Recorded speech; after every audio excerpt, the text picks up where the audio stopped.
when he put a pin on that word, that's part of the fourth film.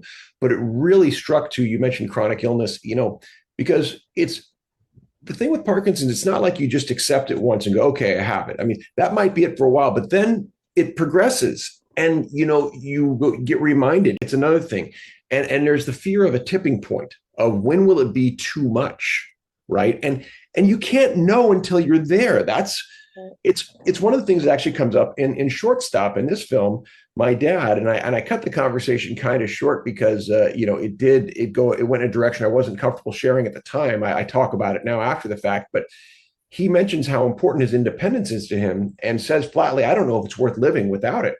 And we had a very frank conversation about assisted suicide afterward, which I'm now more comfortable to bring up as his son, as a caregiver. It's like, okay, let's talk about it. What are you feeling? Do you think you know what the threshold is? And, it's been interesting over the years. Had you presented to him what he would be like, he might have said, looking at his future self, go, oh no, I don't want to do that. But now living it, I'll give you an example. Tonight, we're going to see Epic Elvis on the big screen, and he's so excited. He loves Elvis, and here's this new movie that's, reclaimed Elvis from the mid-'70s in Las Vegas, and he's so excited. And I'm like, you see, day by day, Finding joy. Yeah. that's it. Yeah, it's a lot about dignity though, right? Well, and you hopefully then can say, okay, now that we've accepted the thing, are there steps we can take? Are there things we can do to not just, like you said, get lost in the fear of the future?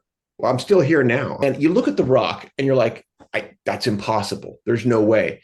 And then you go and you get one handhold, right? And one foothold. And all of a sudden you go, oh, well, I could do that. And then also, and you get up there and you go, oh, well, I didn't notice that before, but I could do that, right? Yeah. And it's a great metaphor.